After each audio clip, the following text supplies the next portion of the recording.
So the father was happy to see his son. Who was it that was really upset about the prodigal son coming back? See, I think that's the obvious answer to the brother, but I'm going with the fatted calf.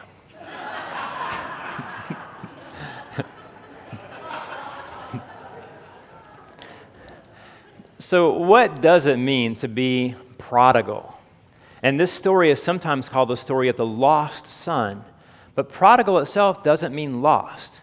Anybody have an idea of what prodigal means? We've heard it so much and just called that. Prodigal describes the idea of just the wasteful spending with great abandon and just losing it all. This is just a prodigious, wasteful, complete spending. Now, that's a story from all these generations ago and an example. What about us today? Are there any prodigal spenders here in our society? And to think about this story, the man here had servants, had flocks, had all this, so it probably was a wealthy person in those times. So if we had an equivalent for us today, where is a group where maybe their annual salary could be the same as what you'd hope for a whole retirement savings, maybe between $1 and $2 million or so, at least for NFL players. 2013 average annual salary, $1.9 million. Some fewer than that, some lower than that, some a lot more than that, a whole lot more. But the average in 2013 was $1.9 million, so probably a little bit more than $2 million now per player per year. So Sports Illustrated did an article, now this is back in 2009, but not too long ago, estimating the number of players who, after they retired from the game, within 2 years were either bankrupt or had significant financial stress. What percentage do you think within the first 2 years of retiring were either bankrupt or under a significant financial stress? 80%, 8 out of 10, in just 2 years or less. Now, we could say that, well, that's professional athletes, they're a different breed too, and maybe they just don't manage money the same as the rest of us. But in some ways, you would think, well, wait a minute, if it's a professional elite athlete, they had discipline, they had dedication, they had focus, perhaps should be better at managing money or doing other things too to apply. But they are truly a different small microcosm of our society. What about our overall society? Is there any way we could gauge what would happen if somebody were to come across, say, an equivalent of a great inheritance like this, somebody in the average population? And we do have something as a guide for that, don't we, which is called the lottery, yes. Now, it's not necessarily an exact average of the population because there are some groups of people that tend to buy a lot more tickets than other groups, but yet there are so many millions in our country that participate in that, we do get a good overall swath of the population who are involved now in lotteries. And so, at least according to 2017, there was an MSN Money article, and it estimated that, guess how many people who win the lottery go broke? 70%. And from those, 1 out of 3 of those go on to declare bankruptcy on top of it. This can be a great lesson for us. It's very applicable today on not squandering our money, on being good stewards of what God has first given us. And we could say this is a good message for this story, but we would only be scratching at the surface of this story if that's the only thing that we got out of this message. So in some ways, you had the prodigal, wasteful son spending, and look at all the results of that. Maybe be more like the big brother.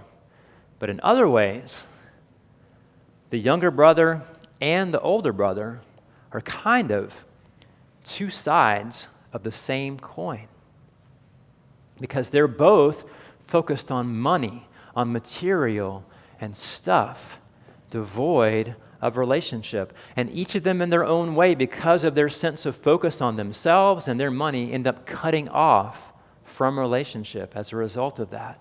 So they end up being two sides of the same coin, and as a result, neither of them have a sense of what the blessing of true wealth really is, which I think is a big part of then this story.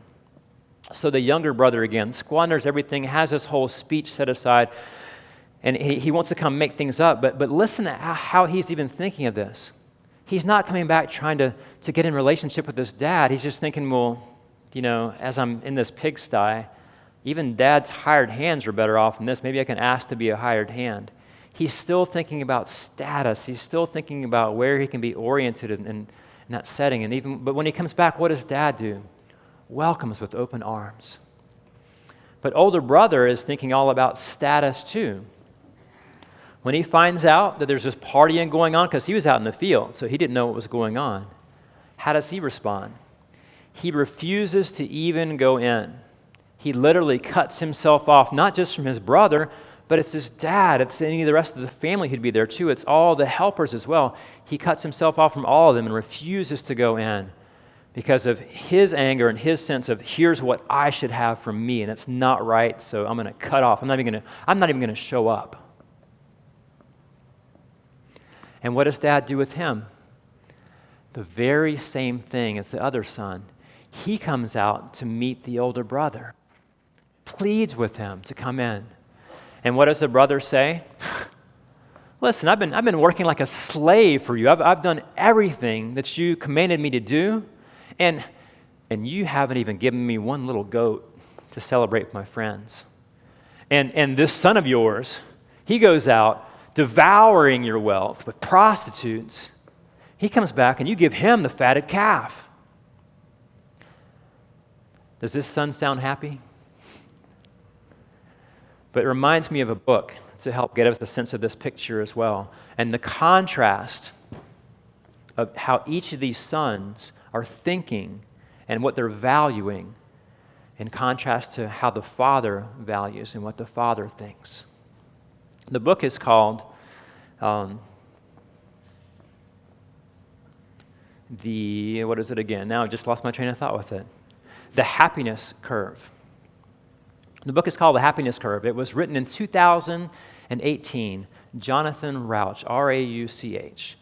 And what he discerned was that this, from a new study that's been done, is just a whole different sense of how we are happy. And the curve, that happiness curve, is a U curve. And he said that as we start out and we're young, we're pretty happy. As we go into our 20s and 30s, it kind of declines some. As we go into our 40s, it gets way down. And then when we reach about 50, it's like all bottoming out. I'm thinking to myself, wait a minute. I'm like almost right there.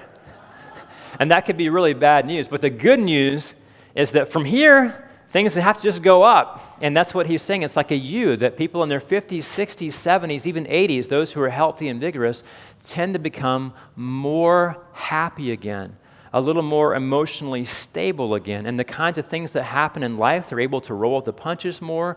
They have more of a sense of grit, more of a sense of hanging in there. And why? What is it about that later age where people start to get more happy? Now, maybe the physical might not come along that way with some of the other things, so with the 100,000-mile maintenance we have and other things going on, but the emotional, he said, it's also true in primate studies, in chimps and orangutans. I don't know how they studied and figured out, but maybe the connection they would have and the activity they would have with others in their groupings, depending on what kind of primate or what kind of setting it was. But supposedly, the same is true among primates. So he looked at it as being more of an instinctual kind of thing. And asking more specifically then, well, how do we make sense of that?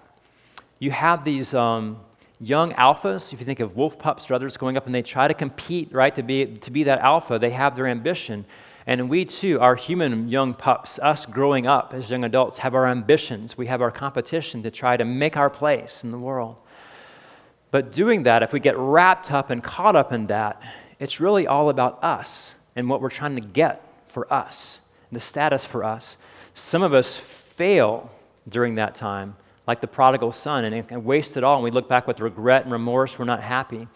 But even those of us who win along the way aren't really truly happy either, because you look back on it, and what people are reaching around that kind of 50-ish point will say, who have stacked up a number of accomplishments along the way, was, is this it? Is this all there is? Is there not more to life than just status and accomplishing things and getting stuff?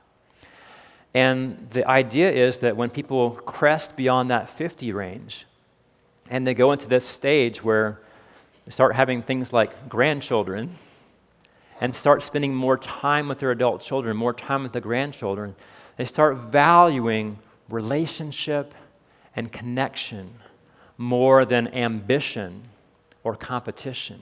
Those some of the very same, it's not that it disappears, but that relationship and connection matter more. And as a result, they're more happy.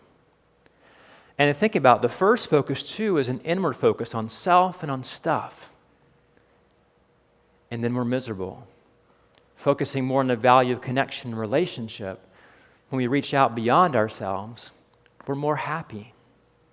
So let's look back at the story then to see this father who does have a sense of that emotional wisdom and that value. He realizes he's truly wealthy again, not that he's going to get more work and stuff done, but that his son has come home because that is his wealth. And for me as a dad, my wealth is in my kids and my family. And if I could choose between having, a car accident that killed either one of them, and they said, but no, you can get them back. You just have to get rid of your house, all this stuff, start from zero, from nothing. Done. If I could have my child, that's wealth. The connection and the love, right? She's wealth. And so's her little sis. But each of the brothers didn't realize that. That's why it's not just a prodigal son story, but a prodigal brother story. Each of them in their own ways was focused on their own stuff. We already talked about the younger son and about how even when he was coming back to himself, it was still in this idea of status. Maybe I could be like a hired hand or so, and didn't clue in, and his dad needed to be able to hug him and reach him and hold him. But the older son, too, didn't have a sense of that. And listen to how he says it, too. This son of yours, right? He's already disconnected again with that, too. Devoured your property with prostitutes, and you give him the fatted calf. And maybe remember, too, whose stuff is this? All of it is the Father's. The Father can choose to give whatever the Father wants. Neither son had it necessarily coming to them, only if the Father chose. The Father just chose ahead of time to give the portion to the younger son. Didn't have to. And the Father could choose anything with his inheritance with the older son too. But the older son is bitter because he has thought, I know what I'm worth. I know what my value is. And if I don't have this, then I'm going to cut myself off. I won't even show up. But as a result, he's miserable. And he cuts himself off from the things that matter most. The family, like our family of God. And what does the Father say back in response? Well, we had to celebrate. And what does he say too? Because this brother of yours, it's not just a prodigal son, it's a prodigal brother. The Father starts by connecting for the brother's sake, relationship with him. This brother, not this son of mine, this brother of yours was dead, and now he's alive. He was lost, and now he's found. And what does the Father also say to this older son? You are with me always, and all that is mine is yours. The son is so angry, thinking that the portion, that parcel that was going to be for him, once again, the fatted calf going on top of it, something for the other son. And he doesn't realize that everything of the Father, even who the Father is, he chooses to share with the Son. This is true wealth. And thank the Lord that our Heavenly Father is the same way too. Whether we go away to a far distant place to reject God and then turn, God reaches us with open arms. Or even if we are still here but looking at it, we're being dutiful and faithful for what we get for ourselves. And we forget relationship with God in the midst of that. And we forget it with each other, maybe even reject it. Yet still, God comes to meet us there too, reminding us that He is with us always. And through the gift of His Son, through the gift of everlasting life, through the gift of heaven, it's true with this too, that all that is God's is being given to us. It is amazing. May we remember and take with us that true wealth the wealth of a Father who always comes to us with open arms and a holy kiss, and reminding us in the midst of that wealth at the very same time to connect together with each other through Him as the sisters and as the brothers, as the family of God that we are. This is our true wealth. This is true life and good news. Amen.